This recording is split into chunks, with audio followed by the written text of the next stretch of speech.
అంటే టర్మ్కు ముందుకు వచ్చేసరికి ఒక్కొక్క డి డిక్రీజ్ అయితే వస్తుంది. అంటే అప్పుడు మీకు ఈ బైనామియల్ కోఎఫిషియెంట్స్ యొక్క ఈ కోఎఫిషియెంట్స్ లో ఎంత తగ్గుతుంది? ఓ టర్మ్ ముందుకు వచ్చేసరికి డి తగ్గుతుంది. టర్మ్ ముందుకు వచ్చేసరికి అంటే దీనికి ముందుండే టర్మ్ ఏముంటుంది? ఏ ప్లస్ ఎన్డి మైనస్ డి ఉంటుంది. అది రాసుకుందాం. నెక్స్ట్ ఏ ఇంటూ సి0 ప్లస్ ఇది అట్లే రాయి ఏ ప్లస్ డి ఇంటూ సి1 ప్లస్ ఏ ప్లస్ 2d ఇంటూ సి2. ఇది తర్వాత లాస్ట్లో రాస్తాములే, లాస్ట్లో రాస్తాము. Plus and so on. ఇంకా దీనికి ముందుండే టర్మ్ దానికి ముందుండే టర్మ్ రాస్తాం. ఇప్పుడు ముందు ఇది లాస్ట్ ఇక్కడ ఉంటుంది అనుకో, దానికి ముందుండే టర్మ్ ఇది ఇక్కడ రాస్తాను. ప్లస్ ఇక్కడ రాస్తానే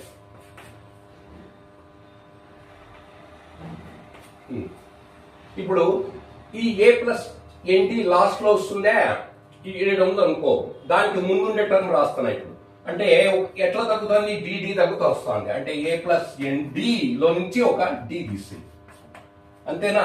ఒక డి తీసేసినాం. నెక్స్ట్ ఈ బైనామియల్ కోఎఫిషియెంట్స్ ఏ విధంగా తగ్గుతున్నాయి? ఇక్కడ 2 ఉంటే ఇక్కడ 1 ఉంది, ఇక్కడ 1 ఉంటే ఇక్కడ 0 ఉంది. అంటే ఒక్కొక్కటి తగ్గుతుంది. 2 మైనస్ 1 వచ్చాయి. దీంట్లోంచి మళ్ళీ ఒకటి తీసేయి 1 మైనస్ 1 0. అంటే ఒక్కొక్కటి తగ్గుతుంది బైనామియల్ కోఎఫిషియెంట్. అంటే ఎన్లో నుంచి ఎంత తగ్గుతుంది? ఒకటి తగ్గుతుంది. అంటే సిఎన్ మైనస్ 1. ఆ లాస్ట్ టర్మ్ రాసి ఇక్కడ లాస్ట్ టర్మ్, అదే last term A plus ND into CN. Last term దానికి ముందుండే టర్మ్ ఒక్కొక్క డి తగ్గింది బైనామియల్ కోఎఫిషియెంట్ లోంచి. ఈ బైనామియల్ కోఎఫిషియెంట్ యొక్క కోఎఫిషియెంట్ లో డి తగ్గింది. బైనామియల్ కోఎఫిషియెంట్ ఒక్కొక్కటి తగ్గుతుంది. ఇంకా దీనికి ముందుండే టర్మ్ మళ్ళా ఇంకొక డి తగ్గుతుంది. దీని నుంచి A plus ND minus D, A plus ND minus D.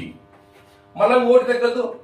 దీంట్లో నుంచి ఇంకొక డి అంటే minus D,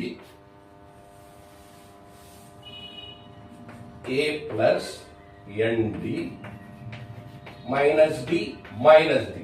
A plus ND minus D ఉంది ఇక్కడ బైనామియల్ కోఎఫిషియెంట్ యొక్క కోఎఫిషియెంట్. దీంట్లో నుంచి ఒక డి తగ్గుతుంది, అంతేనా? ఇంటూ బైనామియల్ కోఎఫిషియెంట్ ఏ విధంగా తగ్గుతుంది? ఇక్కడ n మైనస్ 1 ఉంది. n మైనస్ 1 దాంట్లో వచ్చి ఒకటి మళ్ళా n మైనస్ 2 రాలే. మైనస్ 1 మైనస్ 1 మైనస్ మైనస్ పక్కన 1 ప్లస్ 1 2, రెండింటికి మైనస్ గుర్తుంది కాబట్టి మైనస్ తగిలించు మైనస్ 2.